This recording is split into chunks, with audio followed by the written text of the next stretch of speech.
Doctor told you to eat more fiber, eat low fat, drink your orange juice every morning. And you trusted that advice, because why wouldn't you? But here is what nobody told you. Some of the foods sitting in your kitchen right now, foods labeled natural, heart healthy, and high in fiber, may be quietly fueling inflammation inside your prostate. Today, we are going to look at 5 so-called healthy foods that research links to prostate inflammation and increased cancer risk in men over 50. And I think number 5 is going to genuinely surprise you because it is probably the one food you would never suspect. Stay with me, because by the end of this video, you will understand exactly why these foods cause problems and what to eat instead. That why is the part most doctors never have time to explain.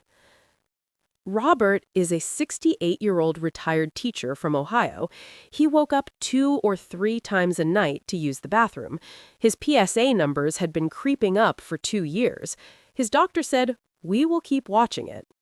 Robert was doing everything right, or so he thought. Low-fat milk, vegetable oil, a big glass of orange juice every morning, whole grain bread with breakfast. He was proud of his diet. What Robert did not know, and what I want you to know today, is that those exact choices may have been adding fuel to the fire inside his prostate. When he finally changed just 3 things on his plate, his inflammation markers improved at his next checkup. We'll get to what those 3 things were, but first, you need to understand what is actually happening inside your body. Before we name the 5 foods, you need to understand one key concept. It's called chronic low-grade inflammation, and it is the engine behind most prostate problems in men over 50. Think of your body like a house.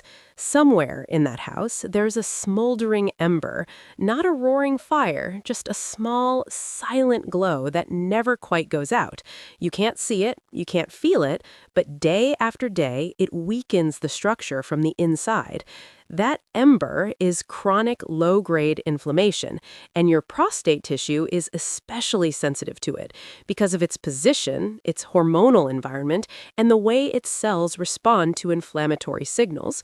When inflammation takes hold in prostate tissue, cell growth becomes erratic. The gland enlarges, and in that environment of sustained cellular chaos, the risk of dangerous mutations rises. Research published in the Journal of the National Cancer Institute found that men with elevated inflammation markers had up to 40% higher risk of aggressive prostate cancer compared to men with lower inflammation levels. That's not a small number. So what does your breakfast have to do with all of this? Everything. Because what you eat 3 times a day is either calming that ember or feeding it. Let's look at the 5 foods that may be making it worse. Food number 1, low-fat milk and reduced-fat dairy. I know what you're thinking. Calcium, strong bones, you've heard it your whole life. And calcium is important. The issue isn't the calcium itself. It's what excessive dairy intake may do to a vitamin your prostate desperately needs: active vitamin D. When your body gets very high amounts of calcium from dairy, it may suppress the conversion of vitamin D into its active form. And active vitamin D is one of your body's most powerful natural regulators of cell growth in the prostate. There's more. Dairy products, especially in the quantities many Americans consume, can elevate levels of a compound called IGF-1. Think of IGF-1 as a cellular fertilizer. In normal amounts, it's necessary. In excess, it may encourage prostate cells to grow faster than they should. The Harvard Physicians' Health Study, which followed more than 20,000 men for over a decade, found that those with the highest dairy intake had a significantly higher risk of prostate cancer compared to those who consumed less. That low-fat milk you switched to, thinking it was the healthier choice, may not be doing your prostate any favors. Let's look at number 2. Food number 2, refined vegetable oils. In the 1980s, we declared war on saturated fat. Vegetable oils became the hero, heart-healthy, no-cholesterol, plant-based. It sounded perfect. The problem is the ratio. These oils, canola, sunflower, and corn oil, are extremely high in omega-6 fatty acids. Omega-6 isn't inherently bad, your body needs some, but the human body works well when the ratio of omega-6 to omega-3 is around 4 to 1. The modern Western diet, driven largely by these refined oils, pushes that ratio to 20 to 1 or even 30 to 1.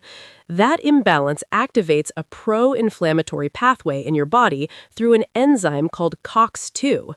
Elevated COX-2 in prostate tissue is one of the most consistently documented markers found in prostate biopsies.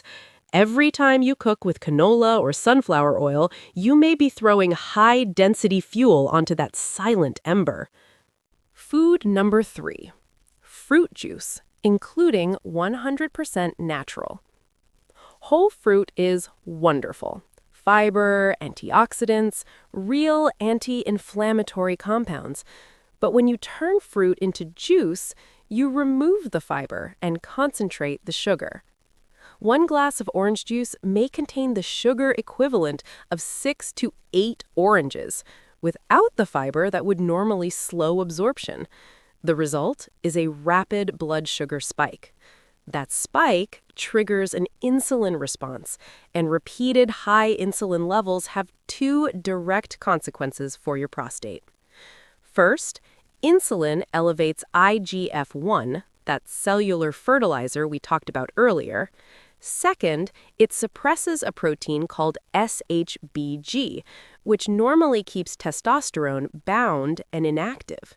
Less SHBG means more free testosterone circulating in an already inflamed prostate environment. A study published in Cancer Causes and Control found that men with the highest consumption of high glycemic beverages, including fruit juices, had elevated IGF-1 levels and inflammatory markers associated with increased prostate risk. This is the part most people never hear. It is not that fruit is bad, it is that juice, even 100% natural, removes the very thing that makes fruit safe: the fiber. The same food, processed differently, creates a completely different effect inside your body. Food number 4. Industrial soy protein. I want to be precise here because not all soy is created equal. Fermented soy, like miso or tempeh, has a completely different profile and may actually offer some benefits. The concern is industrial soy, the kind found in protein powders, soy-based drinks, and processed plant-based products marketed as high-protein health foods. Soy contains compounds called isoflavones, which act as phytoestrogens, plant compounds that mimic estrogen in the body. In small amounts and in the right context, the effect may be neutral. But when consumed regularly in the concentrated doses found in processed soy products, these compounds can potentially alter the balance between estrogen and testosterone in men over 50. And that hormonal imbalance is exactly the internal environment associated with uncontrolled prostate cell growth. Studies have shown measurable changes in hormone profiles in men who regularly consume high amounts of industrial soy protein, sometimes within just a few weeks. Now we have reached number 5. This is the one I promised you at the beginning, the one that generates the most pushback because it is the most deeply rooted in our idea of healthy eating. Food number 5. Processed whole grain bread and packaged high-fiber cereals. I know, this one is hard to hear. For decades, we were told that white bread is the enemy and whole grain is the solution. And there is a grain of truth in that. Refined white bread is problematic. But the commercially processed whole grain bread and boxed cereals you buy at the grocery store may not be as different as the packaging suggests. The glycemic index of commercial whole grain bread is only marginally lower than white bread. In practice, it triggers nearly the same insulin spike, and you already know what that means for IGF-1 and your prostate. There's another layer. Modern wheat, especially in men with undiagnosed gluten sensitivity, can trigger an inflammatory response in the gut. And when the gut becomes chronically inflamed, that inflammation does not stay local. It enters the bloodstream and can travel throughout your body, including to prostate tissue. And those packaged high-fiber cereals, marketed as healthy breakfast options, many are loaded with added sugars, refined vegetable oils, and additives that amplify the exact inflammatory mechanisms we just discussed. The whole grain bread sitting on your counter may be the most surprising food on this list, precisely because no one suspects it. Solution. Now, and this is important, I am not going to leave you with just a list of what to avoid. That is only half the work. The other half, the more important half, is showing you what to do instead. Before we go further, a safety reminder. Before making significant dietary changes, especially if you are managing prostate conditions, taking medications, or monitoring your PSA levels, please talk to your doctor. What I am about to share can support prostate health. It is not a treatment or a cure. Cooked tomatoes are one of the most studied foods for prostate health. Cooking releases lycopene in a form your body absorbs far more efficiently than raw tomatoes. Lycopene concentrates specifically in prostate tissue and has been associated with measurable reductions in oxidative damage to those cells. 2 to 3 servings of cooked tomatoes per week is a practical, realistic place to start. Pumpkin seeds are a concentrated natural source of bioavailable zinc.